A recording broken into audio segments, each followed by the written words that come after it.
अर्जुन ने पूछा, हे कृष्ण जी, जो शास्त्र विधि को छोड़ श्रद्धा के साथ पूजन करते हैं उनकी निष्ठा किस प्रकार की है? सात्विक है अथवा राजसी है अथवा तामसी है? श्री कृष्ण जी बोले, प्राणियों के स्वभाव से ही सात्विक, राजसी और तामसी ये 3 प्रकार की श्रद्धा है। सुनो हे अर्जुन, सबकी श्रद्धा अपनी प्रकृति के अनुसार होती है। पुरुष श्रद्धामय है, जिसकी जैसी श्रद्धा होती है वह वैसा ही होता है।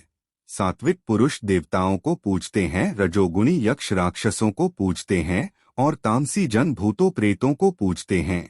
जो लोग कपट, अहंकार, काम, विषयानुराग और आग्रह युक्त शास्त्र में न कहा हुआ उग्र तप करते हैं, वे मूर्खता से न केवल अपने शरीरस्थ आत्मा को बल्कि मुझे भी कष्ट देते हैं। उन्हें निश्चय पूर्वक आसुरी जानिए।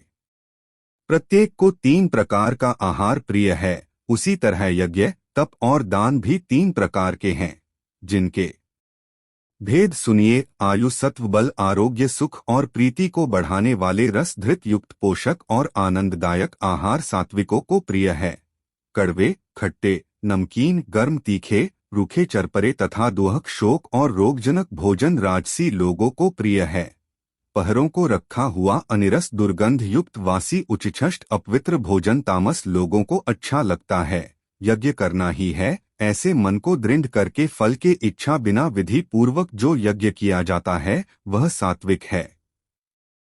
हे भारत श्रेष्ठ, फल की कामना से और लोक दिखाने के लिए जो यज्ञ किया जाता है उसे राजस जानो। शास्त्र की विधि से हीन, अन्न दान से रहित, मंत्रहीन और बिन श्रद्धा के किया हुआ यज्ञ तामस कहता है। देवता, दिव्ज, गुरु और विद्वान इनका पूजन पवित्रता, सरलता, ब्रह्मचर्य और अहिंसा का आचरण करना शारीरिक तप है। जिस वाक्य से किसी का दिल न दुखे, सत्य प्रिय, हितकारी भाषण, स्वाध्याय का अभ्यास वाचिक तप है।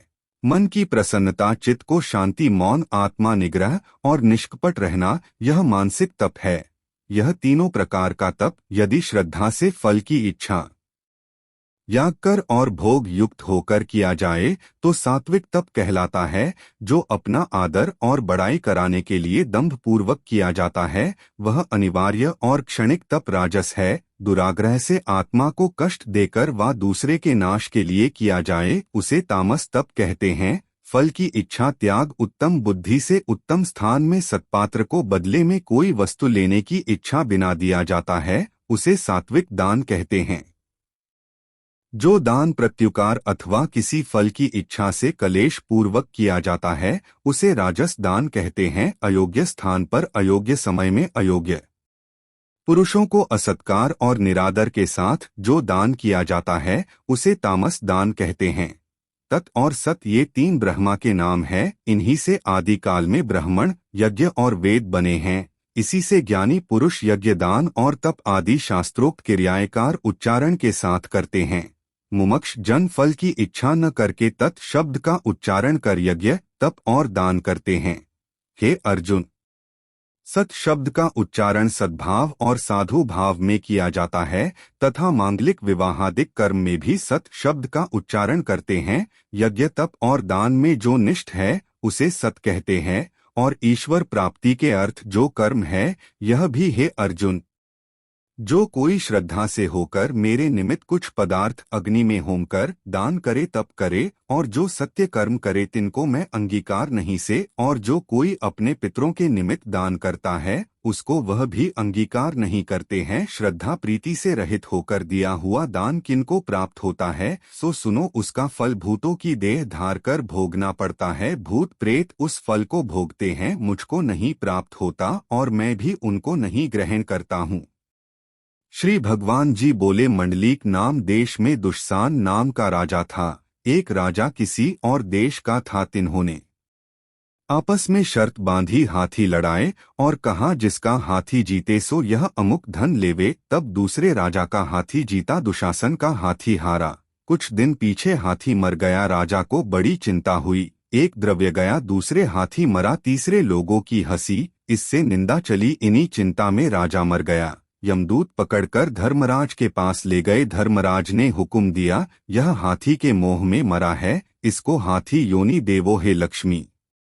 राजा दुशासन संगलदीप में जाकर हाथी हुआ। वहां उस राजा के बहुत हाथी थे। तिन में आया, उसे पिछले जन्म की खबर थी। मन में बारंबार यही पछतावे कि मैं पिछले जन्म राजा था, अब हाथी हुआ हूँ। बहुत रुदन करे खावे पीवे कुछ नहीं। इतने में एक साधु आया, तिसने राजा को एक श्लोक सुनाया। राजा बड़ा प्रसन्न हुआ। है संत जी कुछ मांगे? उसने कहा, और मेरे पास सब कुछ है, एक हाथी नहीं है। राजा ने सुनकर वही हठी दिया ब्राह्मण अपने घर ले आया। दाना रात को दिया, वह खावे नहीं, पानी भी नहीं पिए। रुदन कर मन में विचार कर कि कोई ऐसा हो जो मुझे इस योनि से छुड़ावे। तब उस साधु ने महावत को बुलाया, पूछा कि इस हाथी को क्या दुहक है? खाता पीता कुछ नहीं। महावत ने देखकर कहा, इसको कुछ रोग नहीं है। तब साधु ने राजा से कहा, हाथी खाता पीता कुछ नहीं, बस रुदन करता है।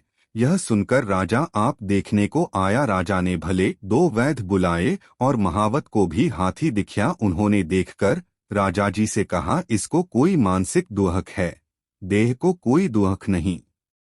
तब राजा ने कहा, हाथी तू ही बोल, कह तुझे क्या दुहक है?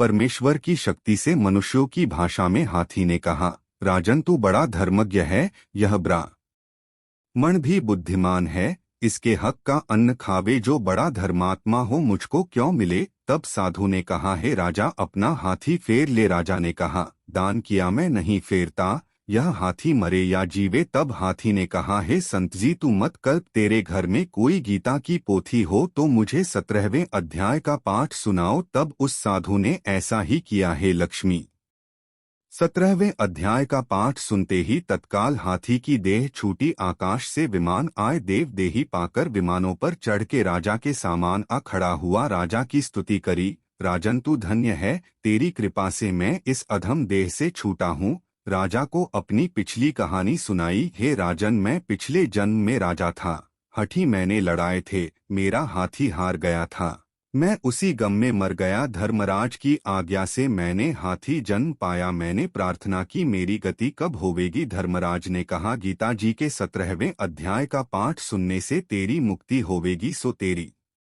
और संत जी की कृपा हुई, मैं बैकुंठ को जाता हूँ। देवदेही पाकर बैकुंठ को गया, राजा अपने घर आया।